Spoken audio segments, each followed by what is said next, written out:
Hi everybody, thank you for taking the time out of your busy day to attend our webinar. Our webinar today is all about collagen orientation, fiber to submicron fibrils, and I'll be taking you through a few other life science applications as well to give you a bit of a taste and flavour of what can be done, and we'll go through some tissues, single cells, and all the way down to bacteria. Today our main speaker, our main actor, is a long-time friend of mine. It's Professor Kathy Gough from the Department of Chemistry at the University of Manitoba in Canada. And she'll be the second half, as I said. I'll do the first half, which will cover sort of the principles, fundamentals, and basics. And my name is Dr. Mustafa Kansas. I'm the Director of Product Management and Marketing of the Mirage microscope at Photothermal Spectroscopy. A couple of little things to get out of the way first. There's some material that you can download from your panel. You should be able to see that now, a video and a brochure. Also, any questions that come up throughout the talk, please do type them into the chat there, and we'll endeavour to answer as many as we can. Towards the end, any that we miss out, of course, we'll get back to you via email. And then let's get into it. So the outline today, I'll take you through, start off rather with some FTIR microscopy current limitations. I call these accepted limitations, how O-PTIR overcomes those. And then I'll take you through some examples of predominantly life science applications, but also a couple of microplastics as well, because I think there's some really interesting stuff happening there. Then I'll hand over to Kathy, who will do the second half, and she'll talk all about her recent publication on collagen orientation.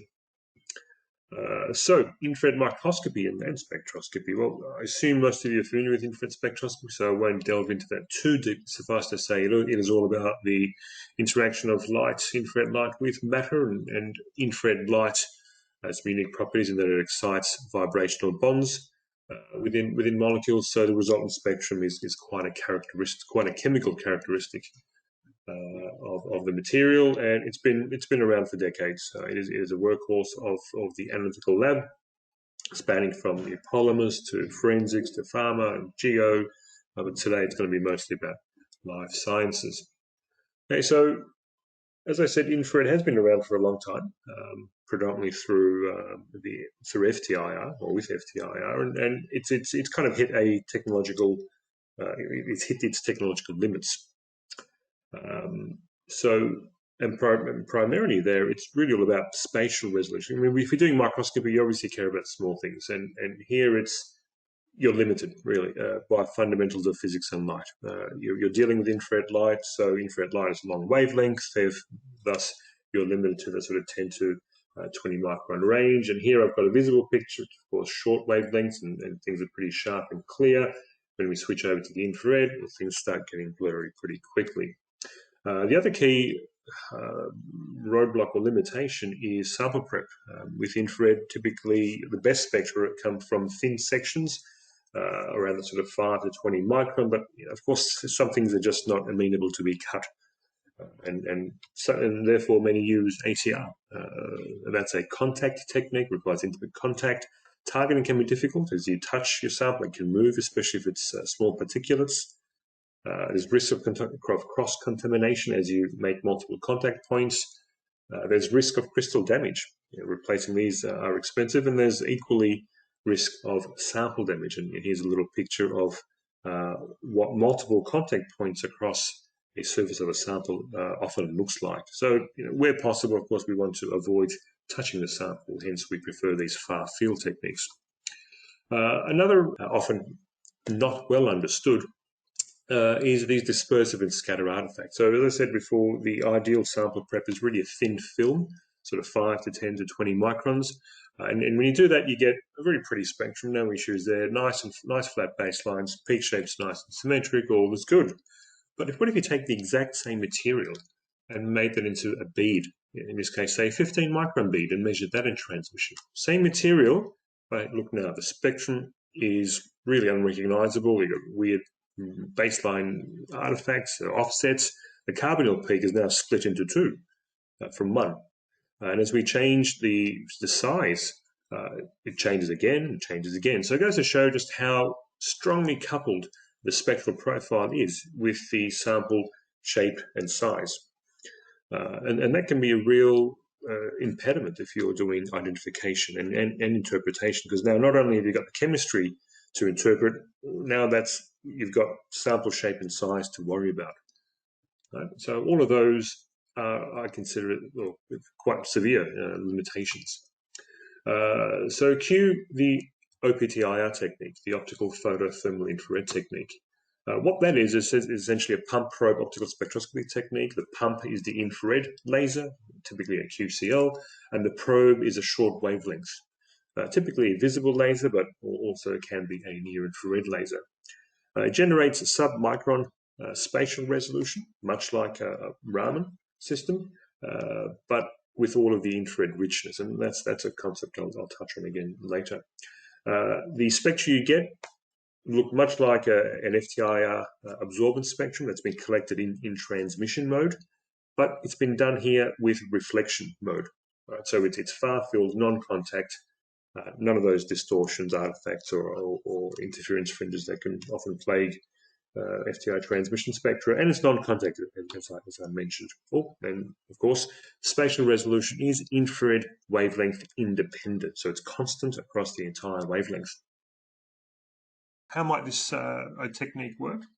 I've got a little video to take you through it. So it all starts with the microscope objective. It's a reflective Cassegrain style. Through that, we shine a pulsed infrared laser beam, and being infrared, it's fairly broad, maybe around 10 microns. At the same time, we're shining in our probe beam, the green, it's about 500 nanometers. The infrared generates thermal expansion as it's expanding, and that thermal expansion changes the way the green light is reflected or scattered back. Right, so as we're tuning our infrared laser from one wavelength to the other, we monitor the intensity of the green light reflected back. And it's from that we calculate out what is essentially a pure infrared spectrum collected in reflection mode. So I'm going to list out here a few key differentiators. I suspect many of you are familiar with FTIR, and some of these may be emerging QCell microscopy techniques. There's a few standouts as far as we're concerned when one compares ourselves to them. So we obtain quote-unquote Raman-like submicron resolution, but with that infrared spectral information. We operate in reflection mode, that's far-field reflection modes, without any of the dispersive scatter artifacts. We're an infrared microscope, primarily, but there's no infrared detector, and that can be a bit of a shock to some, but the infrared stops once it hits the sample. Everything else upstream from that or downstream from that is done via the visible channel. So all of our detection happens with visible detectors, which means you'd be happy to note no liquid nitrogen coolant to worry about, but also you get to take advantage of the super sensitivity of visible detectors. No need to cut things really thin. We can work off thin sections. It could be tens of nanometers, or it could be even up to about 14, 15 millimeters, really as much as you can fit under the objective. We can work on glass, and I'll show you some examples of that, or other visibly transparent substrates. And something I'll touch on again many times is because we're using that visible probe beam, we can do infrared and Raman simultaneously. So it's from the same spot, at the same time, at the same spatial resolution. Okay.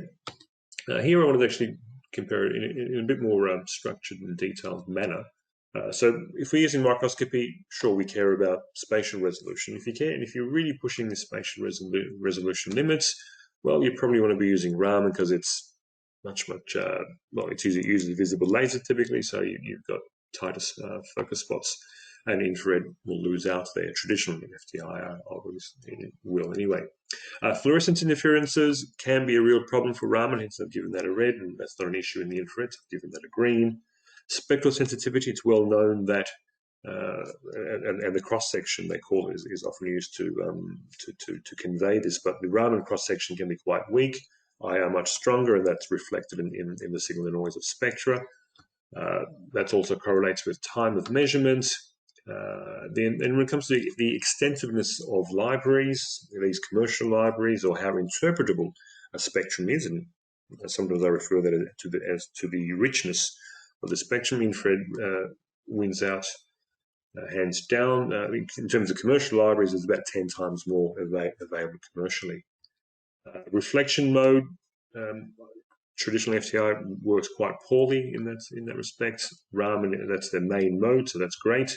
Water vapor is not an issue in Raman, can be a big issue in IR, FTIR. Solvent compatibility likewise, glass substrate likewise, and spatial resolution independence.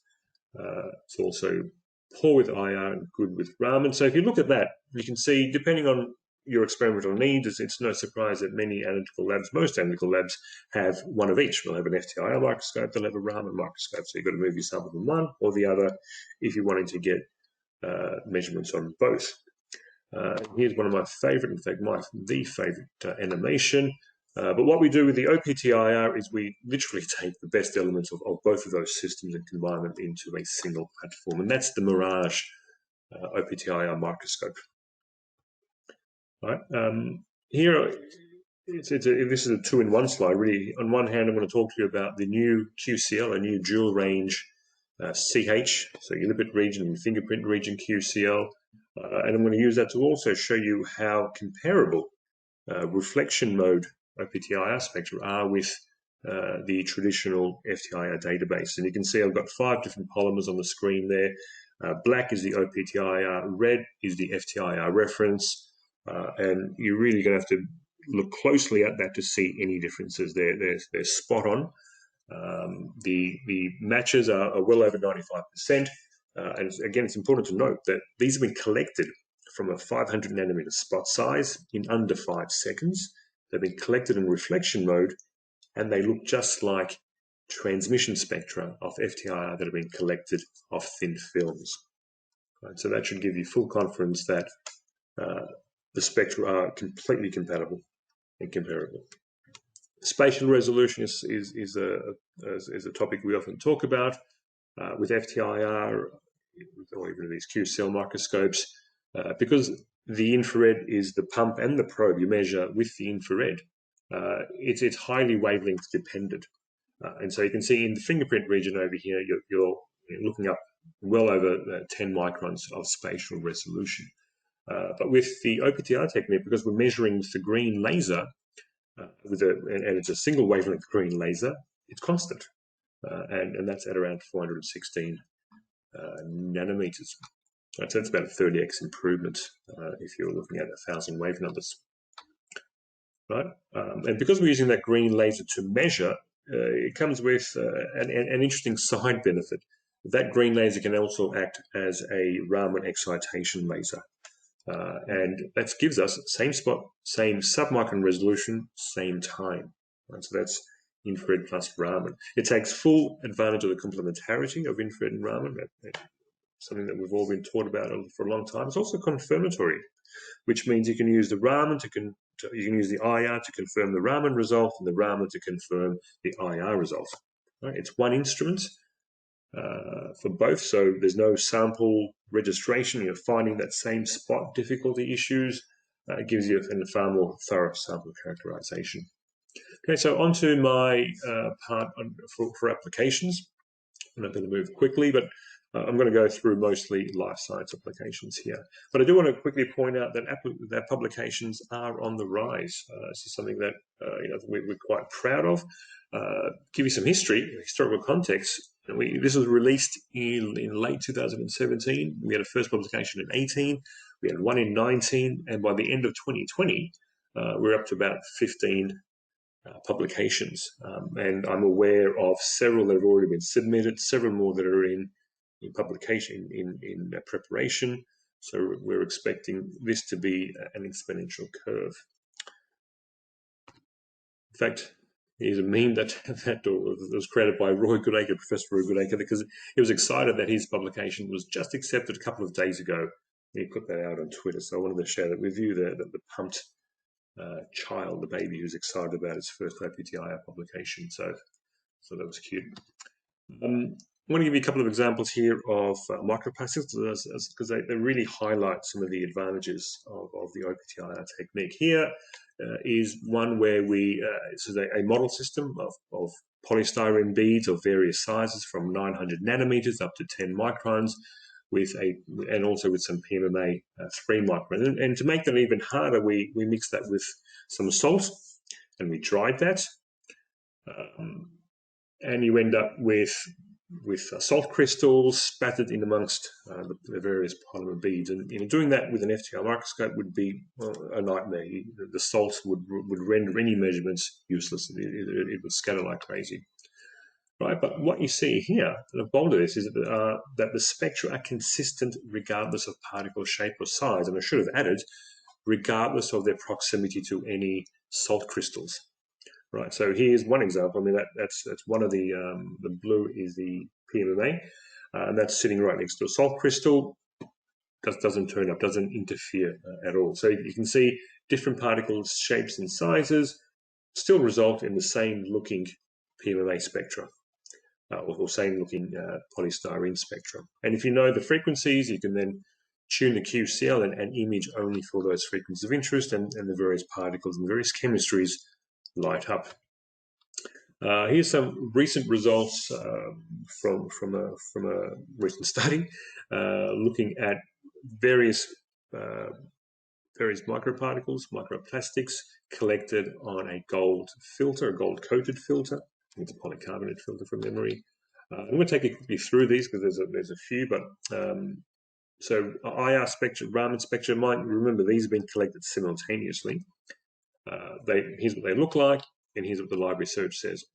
No doubt that's polycarbonate, good match on both. Here's a different particle, looks like maybe even a small fiber. IR and Raman collected simultaneously again. Library search says it's a polyester, or probably PET. Same thing here. Library search is excellent, says it's a polyethylene. And this one's interesting because this one didn't generate an infrared spectrum because it just didn't look good. But the Raman did. And that's because, and we know this from the library search, it's actually graphite. So this is a good example of the complementarity. There are times when a certain sample, often carbonaceous materials in particular, really don't have any infrared spectrum associated with it, and that's where Raman can be quite useful. So here's one example of IR+Raman showing you something that the IR alone would not have given you. Okay, so I'm going to move on now to my life science applications, live cell imaging. Most of you probably have heard or know that typically FTIR is incompatible with water because water is a crazy strong absorber. So being able to measure through water is virtually impossible. What we've been able to show is you can with the O-PTIR technique and together with the power of the QCL. So here's an example of some epithelial cheek cells. These are my cheek cells, in fact, smeared out onto a substrate, a drop of water, and a calcium fluoride cover slip on top. And we've measured these in transmission mode. Remember, I've spoken mostly about reflection so far, but we find that for live cell measurements in particular, it's best to measure that in transmission mode. But that's transmission with respect to the green probe, not the infrared, because the infrared is absorbed by the cell and by the water, but the green light travels through, and we're able to detect that on the other side. We can see these are some example spectra that have been randomly clicked around and collected. And we see a strong lipid peak at 1740 in some instances, proteins everywhere, and in some cases we see 1085. And we can take those 3 wave numbers, then do single frequency imaging on them, and then generate this RGB overlay. No surprise, of course, nucleic acid is mostly here in the nucleus, and we've got these little lipid inclusions appearing around the place, and they're often under 1 micron. Right, so this is raw spectra, and this is also not corrected for water. So here we're getting water and protein in everything. Right, another really cool example is courtesy of Professor Nick Stone from the University of Exeter. And I understand that this is a publication in preparation, but they came to us with some tissues, some breast tissue calcification samples, with some FTIR images. Said, hey, look, we've got some calcifications over here, some broad features visible in the FTIR.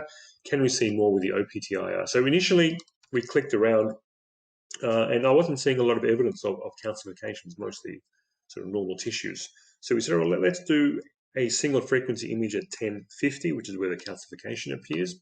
And when we did that, just lit up.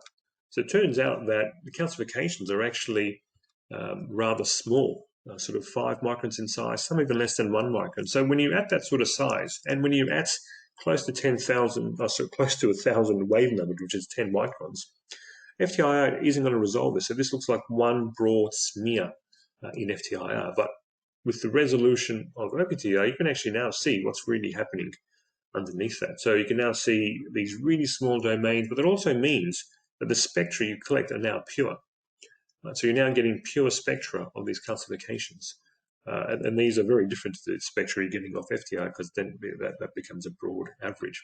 I'll move on. So here's, I mean, some of these you can see 4 microns, 2 microns, 600 odd nanometers. So the spatial resolution is phenomenal. Here's another publication that came out, I think it's middle of 2020.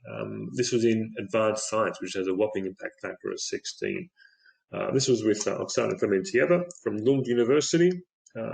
And she was able to demonstrate that by using O-PTIR, she was able to actually observe amyloid polymorphism in neurons, in dendrites and spines. You can see, depending on where you are, you're measuring, you can see the beta sheet structures very carefully, and then the regular alpha elsewhere. But this led to a new understanding, and hence a publication in a high impact factor journal. And I know that Oksana's got at least 2 other papers, maybe even a 3rd actually. I think that's also in preparation.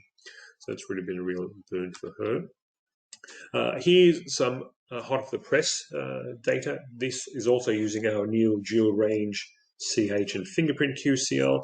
And we're looking at cell differentiation on regular glass. This is courtesy of Professor Surususu from Kiel University, and I expect we'll be submitting the paper next week, mostly around differentiating cells, but I also took the time to image one of the cells to look for intracellular differences. So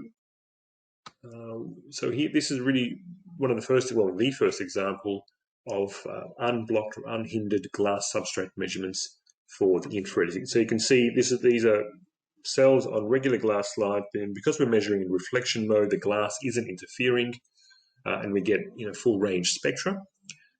This is an example here of a single scan. So that's about a second's worth of data measurements. No post-processing, that's raw spectra, and we're getting about 500 nanometer spot size. That should be an M in there, 500 nanometers.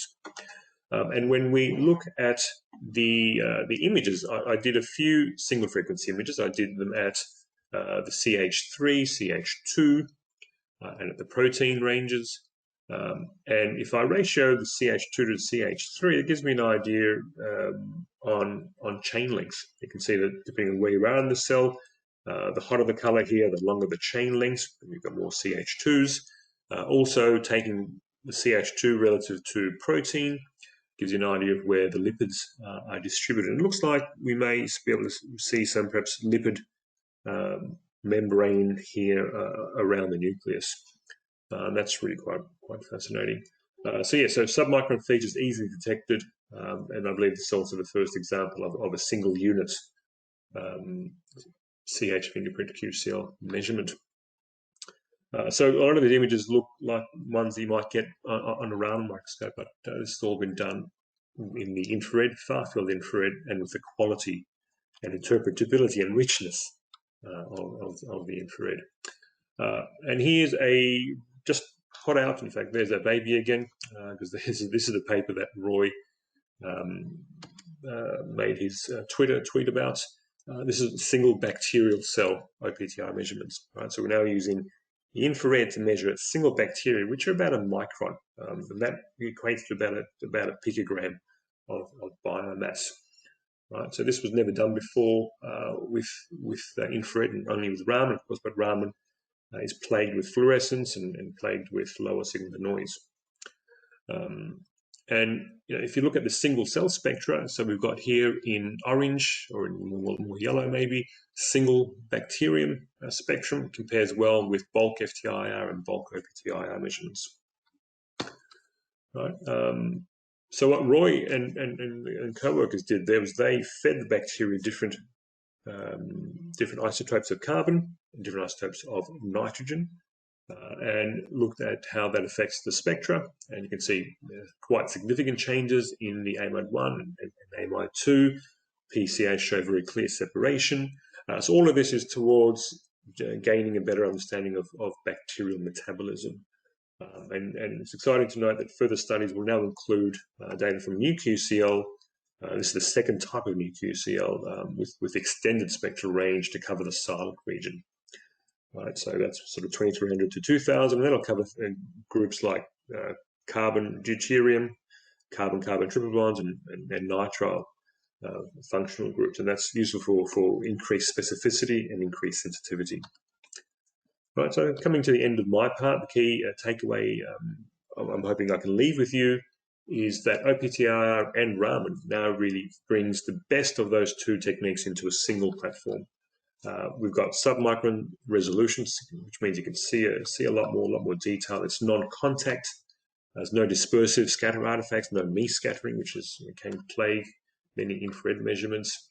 Little to no sample prep, and with these emerging new QCL options, a lot more experimental flexibility is becoming available. I should also add that fluorescence modules are now available, so you can in fact do fluorescence co-located O-PTIR and O-PTIR and Raman for that matter. And in these times, in these difficult COVID times, and I should have actually wrote out there that the system is fully automated. So a lot of those measurements, in fact, all of the keel measurements, the single bacterial cells, they were measured remotely. So once a sample is placed on the instrument, I go home and I measure it all remotely at all hours of the day. So that's also great. So submicron, so IR+Raman, same spot, same time, same resolution. And with that, I'm going to hand over to Kathy for the main part of the talk. So Kathy, please take it away. Thank you so much, Mustafa. It is a pleasure to be participating in this webinar today, and I'm going to tell you all about collagen and all the wonderful things we've been learning about it, collagen being one of my favorite molecules. And in particular, what we're curious about is how to understand collagen orientation from macroscopic fiber down to submicron fibril using infrared spectroscopy. So collagen, for starters, you may not know it, but it is the most abundant protein in the human body. By dry weight, it makes up about 1/3 of the body. And there's more than 20 different variations of collagen, and they all have different roles within the body. Collagen type 1 is the most common, and you find it everywhere: skin, bone, template within muscle, holding muscle fibers together, ligament, cartilage, tendon. The image that you see here is tendon. It's also one of the primary constituents of scar tissue. So this image that you see here is a white light image of normal tendon, sectioned at about 5 microns. And you see how it's all curly and wavy. It's like an old-fashioned telephone cord. So when the tendon that's attached to your muscle and bone, when your fingers' muscles stretch, the tendon can expand and contract without any damage to itself. It's intrinsically designed to be flexible. And this is where its important functionality in tendon comes in. And the way that gets to happen is when you go back to the molecular structure, because it's the molecular structure of collagen that enables this kind of function. The primary amino acid sequence is to have a glycine as every 3rd amino acid. So it goes glycine XY, where X is typically proline or hydroxyproline. So maybe 1/4 of the amino acids in collagen are going to be proline and hydroxyproline. And this is significant when it comes to setting up the structure. So you have the single molecule, and the procollagen binds together to make tropocollagen, which is the triple helical form. And its cross-sectional diameter is about 1.5 nanometers. So 3 of these chains wrap around one another, with the glycine's hydrogen atom pointing in and the proline or hydroxyproline rings sticking out. And that is particular sequence is what enables this tucking structure and enables this basic molecular structure. So then the tropocollagen are bound to each other with disulfide bonds. And these come together, these blue bars that are maybe 1.5 nanometers in diameter, then come together to form fibrils, which then stack together again to make fibers, which are a micron and more. And then when you go to see it in intact tendon, what you have are independent fibers, each of them about a micron in diameter, but they are layered together and joined with other wrapping molecules that help hold the thing together, but they're separate and intact fibers. And all of these come together to give us this lovely crimped functional tendon. So we want to use and have been using polarized IR imaging and spectroscopy to get at what's going on. Collagen's got this unique protein sequence. It has this unique secondary structure when you're simply looking at the collagen at the molecular level, the triple helix. And those triple helices arrange and assemble together in a hierarchical oriented manner so that you get the same overall average organization from molecular up to macroscopic. And that means that if you use infrared spectroscopy, which is so sensitive to some of the very unique particular properties of the spectrum of collagen, that you can explore its structure and function. And our motivation in looking at the fibrils came from work that I've been doing with the group out in Dalhousie, where my collaborator, Laurent Kreplak, who's a professor at Dalhousie University, and his grad student, Sam Baldwin, had been looking at kinks induced in stressed fibrils. You take a tendon, you give it a mighty yank, and it becomes stressed, as if you had pulled or torn an Achilles tendon, for example, and found that there is this natural kinking pattern that appears. So when we want to use infrared spectroscopy, sure, we can just get spectra, but we're interested in doing imaging. And so spatial resolution, and that's a very tricky term to be using. Spatial resolution has to do with how you set up your experiment and what your instrument is. Typical far-field FTIR with a globar source, and say you're doing transmission, whether you're doing single pixel or an array detector, it's going to be subject to the diffraction Abbe limit, which is wavelength dependent. So at the short wavelengths, you can achieve 1 to 2 microns, but when you're in the mid-IR looking at the Amide I, Amide II, Amide III, your spatial resolution, your nominal pixel resolution is still going to be on the order of 6 to 8 microns, which means that we're going to be looking at multiple fibrils at one go. Photothermal IR has this, as you've just been hearing Mustafa explain, has this external probe, which is wavelength independent. And when I say that, what I mean is, as far as the spectrum is concerned, it's wavelength independent. It's still diffraction limited, but now it's diffraction limited to the wavelength of the visible laser, which means on the order of 500 nanometers. And we've oversampled at 100 nanometers, and the images look great. And then when you get to near field infrared, you completely break the diffraction limit because your focus is achieved with near field tip. In the type that we've used, it's been scattering, scanning, near field optical microscopy, and that's 30 nanometers. So we can do polarization contrast imaging precisely because of this hierarchical, highly aligned from molecular to macroscopic orientation of collagen. So to keep things simple, here's the triple helical arrangement, where you can see that in all probability, the carbonyls will be perpendicular to the backbone, whereas many modes, including the Amide II, will be aligned with the backbone. Despite slight differences in alignment, they will be primarily one array or the other. Unpolarized infrared, you have a very unique signature for collagen. There's the Amide I, it's at 1660, which is higher than a typical Amide I, with a low energy shoulder here, just showing at about 1635, which is attributed to the glycine carbonyl. Glycine's carbonyl points out, its little hydrogen tucks inside, that's why you get the structure. And it appears at a slightly lower energy. Amide II, your classic at 1555. Amide III, we have a cluster of bands in here, and they are a variety of other backbone-related modes. And you'll see that when I show you a polarized pair of spectra, because the red spectrum here, we're now perpendicular to the chain. The Amide I has increased enormously. The Amide II has dropped like a rock, and various other bands have fallen away. When it's parallel to the backbone, we can see all these modes with increased intensity, means that their vibrational dipole moment change is primarily aligned along the backbone. And that means that we're able to take a look at the infrared spectra under polarization and get an idea of what sort of molecular and to macroscopic orientation we have of the fibrils inside the material that we're looking at, the tendon. And that's pretty awesome. Polarized far-field FTIR imaging shows altered orientation in control and stress tendon.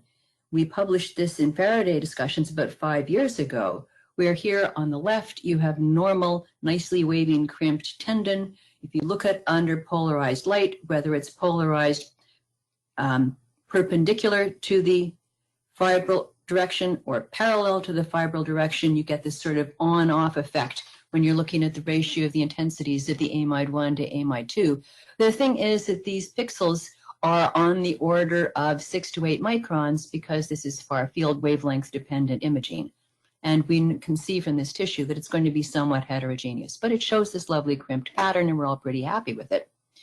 When the tendon has been stretched, you can see that it's been pulled so that things have remained aligned horizontally.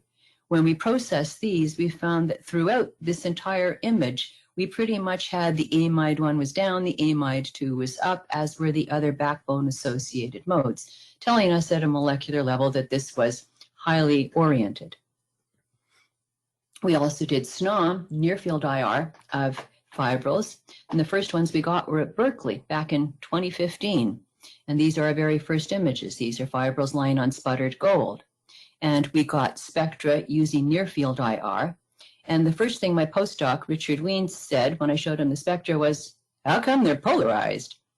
And the answer was, in fact, a couple of years earlier, it had been shown by Rainer Hillenbrand's group that when you look at things with the SNOM technique, you have a gold-coated tip coming down towards your target. The carbonyls are pointing up at it. The electrical field is aligned between the tip and the substrate. And so the carbonyls are being enhanced, but you're not getting backbone modes. So if you think of the fibril as being roughly circular, we're picking up the carbonyls that are up and down, as it were, relative to the fibril, but we're not able to see along the backbone.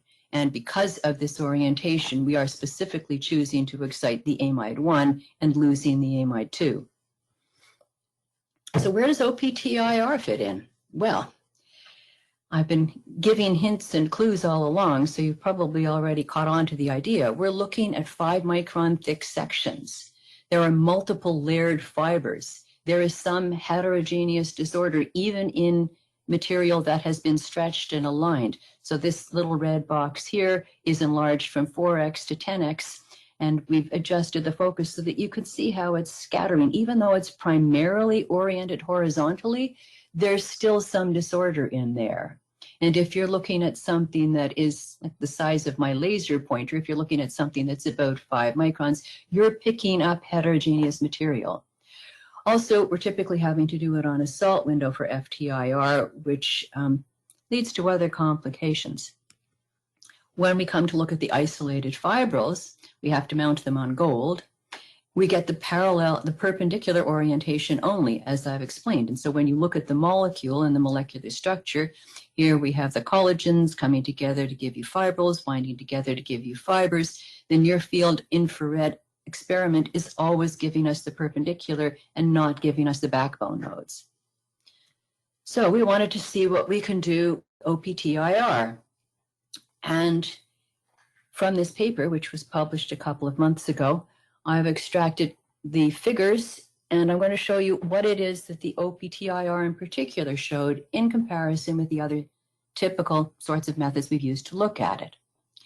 So for starters, the lasers are polarized, and that means that you can get spectra and images with the light at perpendicular or parallel polarization at submicron resolution, 500 nanometers at least.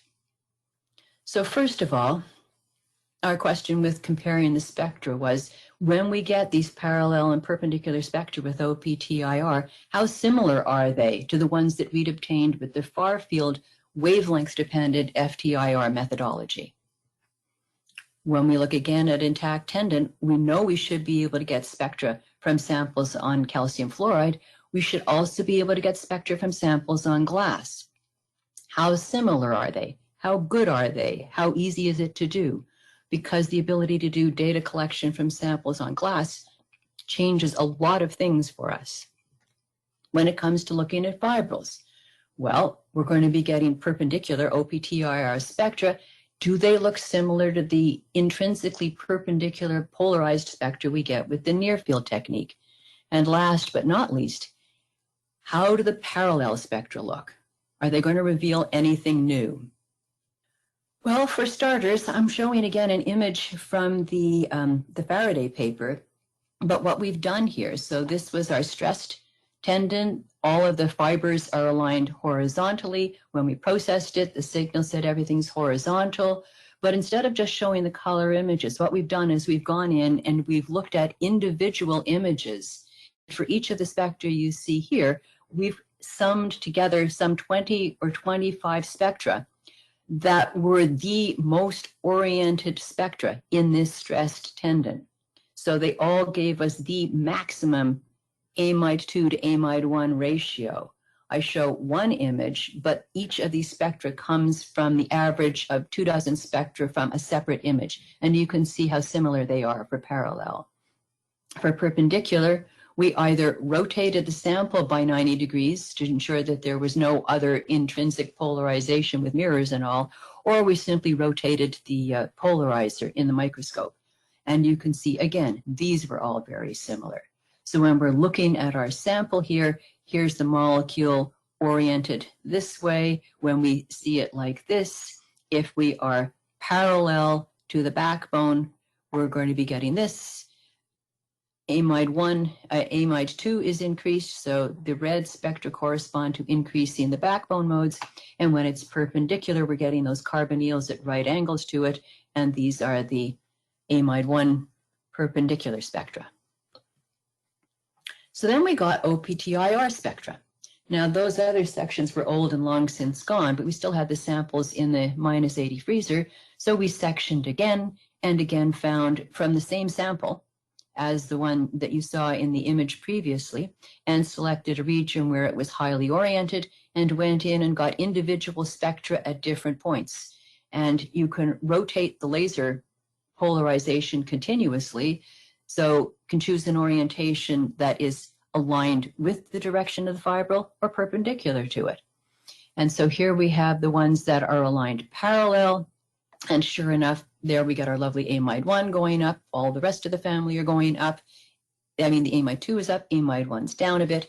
When it's perpendicular and we cut across, so we're going in this direction across it, we're picking up the Amide I's, and everything else is dropped like a rock. I draw your attention to just one little thing. If you look in here in the Amide I, you can see that this 1660 and 1635 shoulders are a little more clearly resolved. Don't think it's my imagination. I have stared at a bunch of these spectra, and it is consistent and reproducible. So these were on calcium fluoride, but then we switched to glass. And here's the results. So the two spectra at top show the parallel and perpendicular spectra for a sample on glass, on calcium fluoride.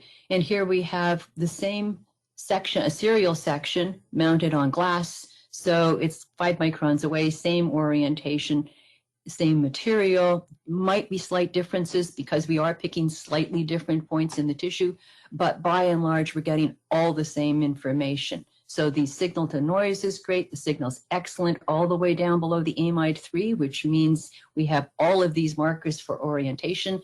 So that makes us pretty happy, because when you have things on glass, any kind of sample on glass, for example, if we're looking at scar tissue in post-infarction heart tissue, we'll be able to put them on glass, get the spectra, and then stain them. So that's super important. So going back to these mechanically damaged tendons, Sam got a few AFM images for us, and some of these were shown in the Faraday paper, and some of these were not, but this is from our collection. So this is showing stressed tendon at 0 to 40 microns. You can see how aligned it looks. When you zoom in on it, you can see the debanding in the fibrils, and you can see that this is a 5-micron area. So if we're imaging it with the far field IR with the wavelength diffraction limited resolution, we're really sampling over all of this structure. And it's pretty much highly aligned, which is why we're getting those sorts of spectra. But we know that when we look at other samples, they can be stressed, distorted. You can see all these odd little kinks. These are the kink I showed you with single fibrils. And you can see that if you're looking, this is a 10 micron image, but you can imagine that if you're looking off the bottom quarter, if this were 4 pixels with far field IR, how much averaging you would be getting. And this is partly an explanation of why we're not seeing really extreme differences when we're sampling with the far field IR. We can cover a lot of territory with it. We can certainly get really nice averaging, but we're not seeing it right down to the bottom. And when it comes to understanding what's going on, we want to know what's happening with fibrils. Here is an AFM image from Sam and Laurent showing the kinks, and these are the sort of slips that you can see here in the fibrils. So this brings us to O-PTIR of individual fibrils. Here they've been mounted on calcium fluoride window and imaged with 100 nanometer steps. So the image that you see here, the false color image, is giving you the intensity of the 1660 band. The fibril is running top to bottom. So when the laser is aligned perpendicular to the fibril direction, we're going to be picking up that Amide I. And sure enough, we do, and everything else has fallen away. You might note that this is really small now, as is this glycine shoulder. And the other bands, they're just fading. And this figures because just as with the near field infrared, it was picking up the carbonyls perpendicular to the substrate. These are now picking up the carbonyls perpendicular to the fibril, but it's radially fairly symmetric. So whether we go this way with O-PTIR or we're going up and down on a fibril with near field IR, we're getting the same orientation. There's the molecular structure. We know we're going to be getting that carbonyl over here. And then when the laser is rotated by 90 degrees, we're going along the length of the fibrils. So we're going into territory we haven't seen before. And they're quite wonderful. So the signal to noise is great. The Amide II has indeed shot up like crazy. There were a couple of laser issues down here, which I'm not going to talk about, but there's the things that I want to focus on are the Amide I and the Amide II. And now when you look at the Amide I, you can see that we are starting to see a clearer definition of this glycine shoulder in the spectra that are parallel. So it's dropped like a rock. The Amide II is nice and strong. Maybe the Amide I glycine hasn't dropped quite so much. So we want to ask ourselves that question. Let's look at just the Amide I, the 1660 band. So that's all the carbonyls that are mostly perpendicular to the fibril orientation. And we see that this band is quite narrow. So we are only picking out those carbonyls that are most perpendicular to the fibril direction. When we look at the Amide I shoulder, the glycine shoulder, when it's perpendicular, that glycine carbonyl has dropped like a rock. It's still more clearly evident when it's parallel. And when we look at the Amide II, we see that parallel, we're picking up that backbone mode, and that it's almost vanished in the perpendicular. So now we're going to look at the IR spectra from the intact tendon and the fibrils with all of the techniques and all of the polarizations, compare and contrast like I asked my fourth-year students to do, and see what we have learned. When we looked at intact tendon, so that's the red and blue, the top pair of pairs, this group are the far field FTIR wavelength dependent spectra, and we see that the ones that are giving us the backbone, the red spectrum. Amide II is greater than Amide I. When you have the polarizer rotated, Amide I is up, Amide II is down. I would argue that the Amide II is not down as much as we see in other cases. And I do attribute that to the heterogeneity of the tissue and the voxel that we are probing with the far field. It's going to be with these wavelengths on the order of 6 to 8 microns. And we know that's going to be heterogeneous. When we go to O-PTIR, and again looking at intact tendon, we see, now that you look more closely, you can see that extra shoulder, the glycine shoulder, is showing up in both the spectra. We are getting a slightly diminished contribution from the Amide II when you're perpendicular to the fiber orientation. But the spectra are otherwise very similar. So we're getting all the information, no problem with changes in the spectral profiles, nothing. When we look at the fibrils, the near-field IR data showed us that the Amide I was quite sharp and that the Amide I shoulder at 1635 did appear to be diminished. The Amide II was very weak. This is a proline ring mode, and it's also weaker. They're all backbone modes. When we compare that with the O-PTIR, the blue spectrum here, we see, yes, the 1660 band is very sharp, and the glycine has dropped, telling us that we're really only picking out the ones that are perpendicular to the fibril. And the others have dropped away, and that's a very good comparison with the green spectra from near-field IR. And then when we look at the ones that are now parallel at long last, we get to see it parallel to the fibril direction. There's the Amide I. That glycine shoulder has remained relatively a lot more prominent than you would have thought. And the Amide II is sharper and narrower than it is in the intact tendon. In fact, when you look at intact tendon compared to fibrils, they're all narrower, and that's just evidence that you are looking at a pure sample rather than a slightly more heterogeneous mix. So what all have we learned? Well, we know that when we look at the O-PTIR spectra of intact tendon, the spectra that we got on the calcium fluoride, same sample source, different sections, just serial sections, no difference in spectra. So fine, that's good. Kind of expected at this stage. We do see better definition in the Amide I and II profiles, and I think that's because we are probing a smaller voxel, so there's less heterogeneity. And we got the same spectra on calcium fluoride and on glass, which is fantastic for doing other experiments later on, whether on tendon or on other materials. For example, you can stain an intact tendon in order to be able to see the little cells in there that actually generate collagen. They're not that many around, but they are there, and you can pick them up through their lipid signature at 1740. When we look at the fibrils, we're getting great signal to noise from these 500 nanometer width fibrils. And frankly, I was surprised because they're pretty small.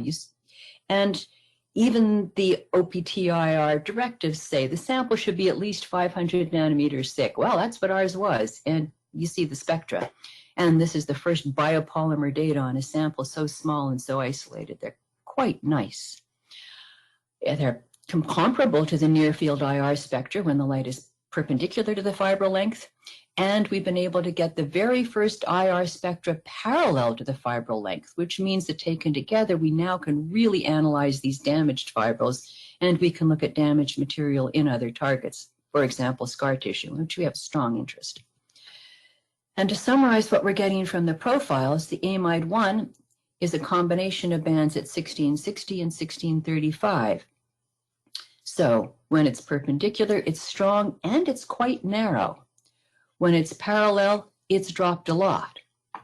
But when you look at the 1635, we find that when it's parallel, it's still more clearly present. It's better resolved. When it's perpendicular, it's very weak, which suggests to us that the glycine carbonyl is more nearly aligned parallel to the backbone. And that has to do with its three-dimensional structure within the fibril. And finally, the Amide II at 1555 wave numbers is very weak when it's perpendicular, totally expected. It's strong and distinctly narrow when parallel. So the fibril spectra from O-PTIR are giving us, we feel, the truest pure spectra of organized collagen fibrils. The fact that they're so similar to the near field IR, where we have gone down as low as 50 nanometers and even a little less to subfibrils, tells us that what we're seeing is the hierarchically assembled similarity, and that whether the fibril is 50 nanometers in diameter or 500 nanometers in diameter, that orientation is clearly preserved. So all in all, it is pretty exciting. And to conclude, I simply would like to thank the cast of thousands who assisted in all of this, all of the students of my lab who have looked at this material here and far and gone to synchrotrons and worked midnight hours and gotten the data. Particular thanks to Mustafa Kanziz and Owen Dillon, who are, of course, with photothermal for getting all the O-PTIR data. Ian Dixon, from whom we have heart tissue. I didn't show that today, but it has the scar tissue in it. Laurent, Mike Lee, and Sam Veras out in Halifax, where we got all our damaged tendons from. Mike Martin and Hans Bechtel at ALS, where we've gotten the near-field FTIR data. Max Eisel, Stefan Mastel, and Tobias Gokas from NeoSpec, who have also helped us getting near-field IR data, and all the people who give us money, because that's what makes all of this possible. So I thank the people for the money, and I thank you for your attention. Well, thank you, Kathy, for that really fascinating presentation. While you've been going, and while I think I've been going as well, we've had quite a number of questions coming in. So hopefully we'll be able to answer a few of these before our time runs out. I think this first one, Kathy, is probably for you. The question is, can you say anything about the sample prep for the fibrils? Sample prep.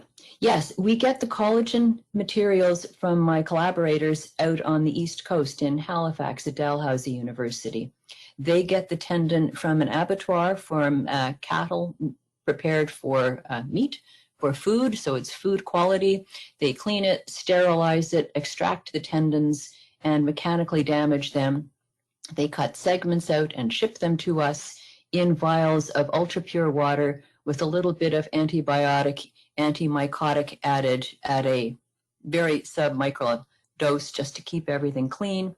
When we get the samples in our lab, in order to prepare the fibrils, we would take out a small piece of tendon, cut it, place it into a clean glass plate with a microliter of ultra-pure water, and then gently tear at it with sterilized pointed metal tools.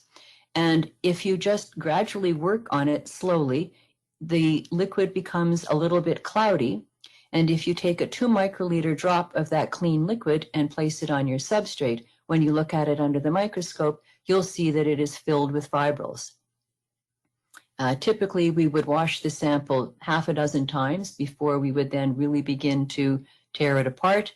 And then when we get the fibrils, they are clean. They are just pure collagen fibrils lying on the substrate. We then allow them to dry in the cold and dark and observe them dried on the surface. Does that answer the question, I hope? I think it does, Kathy. Thank you. I'll move on to the next one. I think I might take this one. It says, I'm really surprised that glass worked so well. How does it work for O-PTIR when it does not for FTIR? Actually, it's a good one because I wanted to elaborate on some of the results you showed there, Kathy. So with FTIR, it's typically done in a sort of transmission mode where the light goes through the sample and through the substrate. And of course, glass absorbs pretty much, well, virtually entirely anything below maybe around 2500 or 2200 wave number, so you get nothing in the fingerprint. And whereas with O-PTIR, we deliver the light in a reflection mode configuration with the infrared light coming from the top down together with the probe light. And so, of course, the infrared interacts with the sample first, with the tissues, with the cells, generates a photothermal effect, and the green light picks that up, the probe light picks that up. So there's very little to no interaction with the glass beneath it. Of course, there's a bit of sample thickness dependency to that as well. With the thicker samples, 5 microns plus, there's virtually no glass. With some of the thinner ones, you can see a bit of a glass hump, which can be fairly easily subtracted out. So hopefully that's answered that one. So I've got the next question I've got here is, how do you handle fluorescing samples given that you're using a green laser?